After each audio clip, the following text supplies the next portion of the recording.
आप सभी को मेरा प्रणाम है।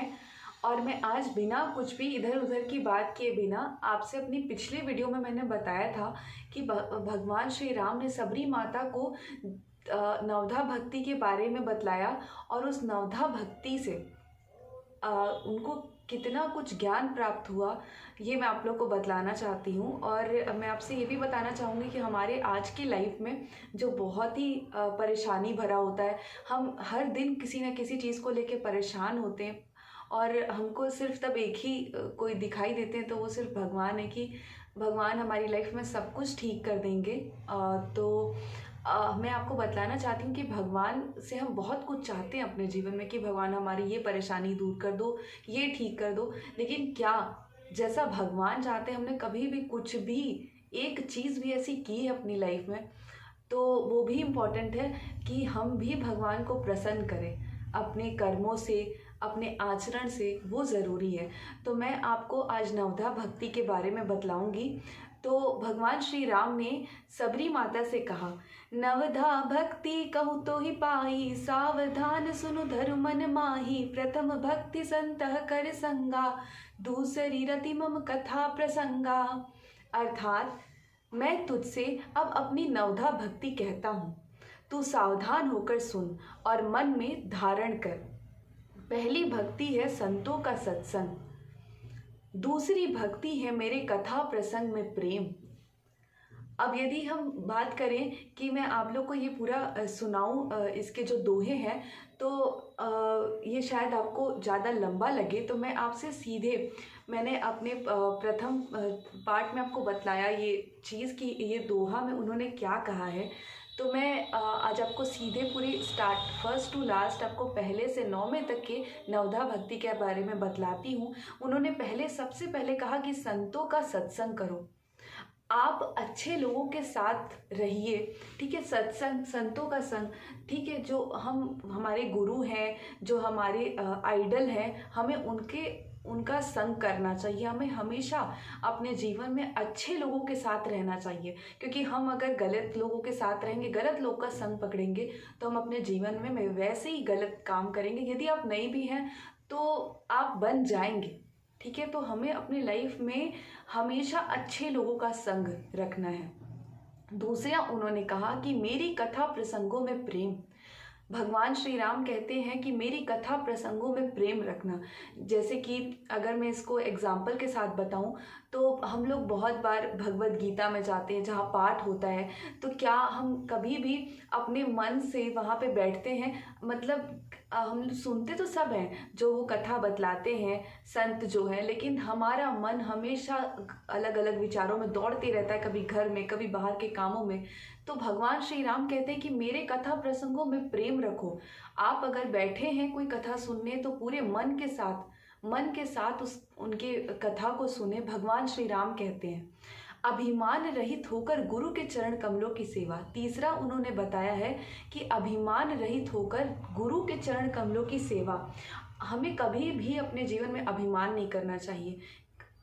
ऐसा नहीं, हर व्यक्ति अपने आप में कुछ ना कुछ एक अच्छी चीज़ें उसकी लाइफ में ज़रूर होती हैं जो जिससे वो पहचाना जाता है। ज़रूरी नहीं कि हर फील्ड में हर व्यक्ति बहुत अच्छा हो, लेकिन हर एक व्यक्ति में एक टैलेंट ज़रूर होता है।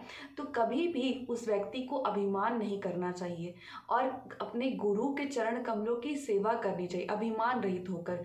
अगर आप कोई बहुत बड़े व्यक्ति हैं, लेकिन अगर आप अपने गुरु के पास हैं, तो आप बिना अभिमान के कि मैं कुछ भी नहीं हूँ अपने जीवन में, और उनकी सेवा करना भगवान श्री राम ने खुद कहा है।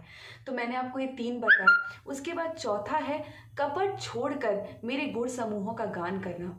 कपट छोड़कर अपने जीवन में कभी भी कपट रहित हो करके भगवान के गुण समूह का गान करना चाहिए। यदि आप कहीं हैं या आप किसी को बताना चाहते हैं, जैसे मैं खुद अगर मैं आपसे बताऊं, तो मैंने जो ये वीडियो मतलब बनाया है, या जो मैंने ये चैनल स्टार्ट किया है, तो एक तरीके से मैं भी भगवान के गुणों का गान ही कर रही हूँ। और यदि मेरे मन में थोड़ा भी कपट है इस बात को लेके, तो ये मेरी गलती है और भगवान इसके लिए मुझे कभी एक अच्छा व्यक्ति नहीं समझेंगे, मैं यही कह सकती हूँ। तो हमको कभी भी कपट रहित होकर भगवान के का गुणगान करना चाहिए। उसके बाद उन्होंने बताया कि राम मंत्र का जाप व मुझ में दृढ़ विश्वास। ठीक है, तो भगवान श्री राम कहते हैं कि मेरे मंत्र का जाप करना, ठीक है, और भगवान पे दृढ़ विश्वास करना। यदि आपके जीवन में भले कितना भी कष्ट आए, लेकिन आपको कभी भी डगमगाना नहीं है, बिल्कुल नहीं। आपको हमेशा ये विश्वास रखना है कि मेरे प्रभु मेरे साथ कभी भी कुछ गलत नहीं करेंगे, चाहे आपके जीवन में कितना भी कष्ट क्यों ना हो। ठीक है, तो हमको ये हमेशा याद रखना है। उसके बाद भगवान कहते हैं इंद्रियों का निग्रह, अच्छा स्वभाव या चरित्र, बहुत कार्यों से वैराग्य व निरंतर संत पुरुषों के आचरण में लगे रहना। हमें हमेशा अपना अच्छा स्वभाव, अच्छा आचरण रखना चाहिए। भगवान कहते हैं कार्यों से वैराग्य और निरंतर संत पुरुषों के आचरण में लगे रहना चाहिए। अच्छा आचरण करना चाहिए अपने जीवन में, कि आप कभी भी अपने जीवन में कोई भी काम करें तो आपका अच्छा आचरण लोग याद रखें। उसके बाद भगवान कहते हैं जगत भर के संभाव में मुझ में ओतप्रोत राममय देखना और संतों को मुझसे भी अधिक करके मानना। भगवान कहते हैं कि आप किसी भी व्यक्ति को, चाहे वो आपका आप आज के डेट में ऐसा है कि बहुत सारे लोगों के दुश्मन होते हैं या फिर बिल्कुल पसंद नहीं करते हैं कुछ लोगों को, लेकिन ये सब नहीं करना चाहिए। आप ठीक है, कई लोग होते हैं जिन्हें हम पसंद नहीं करते, फिर भी हर एक इंसान को राममय देखना, अपने भगवान अपने भगवान के प्रेम में ओतप्रोत देखना। भगवान श्री राम का कहना है आपके हर इंसान में, आपको हर व्यक्ति में राममय हर व्यक्ति को देखना है, ये भगवान का कहना है। उसके बाद भगवान कहते हैं कि कुछ मिल जाए उसी में संतोष करना, व स्वप्न में भी पराये दोषों को ना देखना। सबसे बड़ी बात है कि आपको जो भी मिला है आज के डेट में, आप उसमें संतोष रखिए। मैं जानती हूँ कि ये कहना बहुत आसान है, लेकिन हमें ज़रूर अपने हर चीज़ों में संतोष रखना चाहिए। भगवान ने जो भी दिया है उसे खुशी खुशी अपना लेना चाहिए, और हर चीज़ों में संतोष रखना बहुत ज़रूरी है आज की डेट में। यदि हमने किसी चीज़ को अपना लिया, संतोष रख लिया, तो ये तो तय है कि हम कहीं ना कहीं बहुत ही संतुष्ट रहेंगे, हमारा मन हमेशा शांत रहेगा। उसके बाद भगवान का कहना है कि सरलता व सबके साथ कपट रहित बर्ताव करना, हृदय में भरोसा रखना व किसी भी अवस्था में हर्ष व दैन्य विषाद का ना होना। ये आज के डेट में हम लोगों ने बहुत सुना है कि डिप्रेशन वर्ड आज के डेट में, मतलब ये बिल्कुल ट्रेंड चल रहा है। एक तरीके से ट्रेंड नहीं बोलेंगे, क्योंकि ये रियली इसको कई लोग इस चीज़ से गुजरते हैं और बहुत बुरे उसमें चले जाते हैं हालात में, तो उसे हम डिप्रेशन कहते हैं। जब आपके लाइफ में आपके अकॉर्डिंग कुछ ना चल रहा हो तो इंसान, डिप्रेशन वर्ड आजकल के डेट में बिल्कुल सब जानते हैं कि इसके बारे में मेरे को बताने की ज़रूरत नहीं है। तो भगवान का कहना है कि सरलता और सबके साथ कपट रहित अपना आचरण रखना है, और हृदय में हमेशा भरोसा रखना है भगवान के प्रति। हमेशा भगवान के प्रति आपको भरोसा रखना है, और किसी भी हाल में आपको डिप्रेस नहीं होना है।